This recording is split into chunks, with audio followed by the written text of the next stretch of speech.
What's up, everybody? This is Duran Cage. This is 5 minutes with Cage, y'all. So, and it already to start it off, can I thank y'all? Thank you so much for sharing your time, your energy, your love with me. And so today we're going to get into something.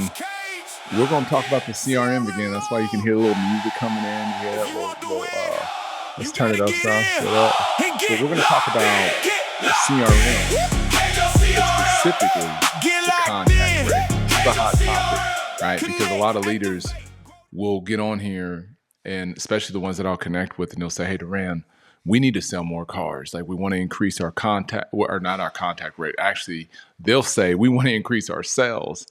And what we like to do, myself and the team, is like, let's back up and let's dial in and reverse back, and let's look at how many customers we have, how many people are we actually connecting with, how many are we studying, how many we show.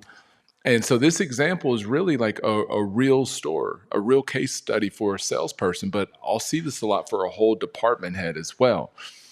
And so this example is, let's say a rep is excited because their closing percentage is respectable. It's between 10 and 20%. They think they're knocking it down, right? And they're like, "Hey, Cage, I'm good. I don't even need any coaching. I'm well." I'm like, okay, well, let's break it down, right? Let's make sure that we're getting everything that we can out of the opportunities that we're given. So this rep, we pull it up. He has 27 customers. Okay, good. So we got 27 customers. Out of the 27 customers, how many people do we actually get in contact with? And this dude had 11. He's got in contact with 11, set some good appointments. Some of them were logged, some of them were not. But at the end of the day, he sold 3 cars. Felt good about it, right? And I was like, well, the good thing is that out of 11 contacted people, you messed around and sold 3 cars. But what if the math was, out of the 11 contacted, we set an appointment with 50% of them? Okay, that's 6 or 7. If we did that, how many people show up and how many convert? So we're kind of like close to where he's at. So then the next question is this: what if we were able to contact more people? What happens if our contact rate is now, and I'm going to put it up here, so our benchmark, what we like to go after, is 80%. Okay, so if we're going to do 80%, let's come on over here then. Okay, so we put that 80 in.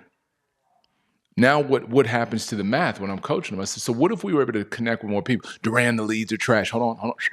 We'll get to that in a second. What if we were able to get in contact with more people? Because he didn't even know that there was that many customers that he had never made in contact with. He said, well, let's do the math. If we got it to 80%, all right, we do that math to do 27. What's that? 27 times 0.8. Now we got 22, right?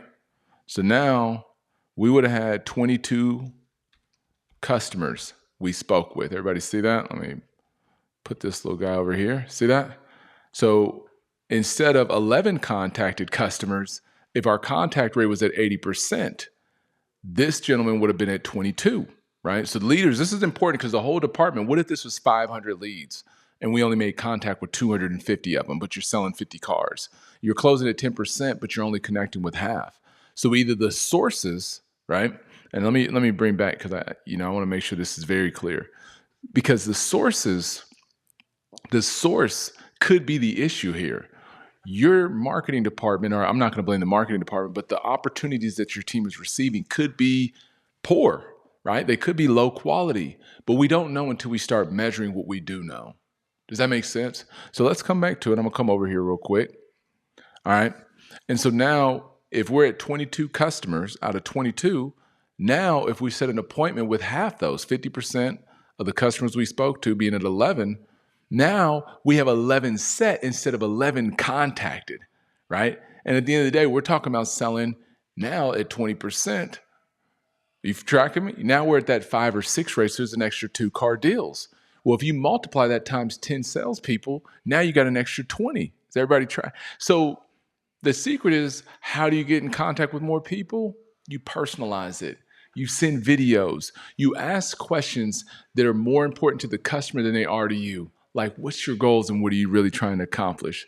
So if you receive that and that's good, hey, stay on the game And if you need some assistance with this, comment, contact, and let's get in contact and talk about it. But until then, thank you so much for sharing your time, your energy, and your love. Apologies for going a few seconds over. Until the next time, be well.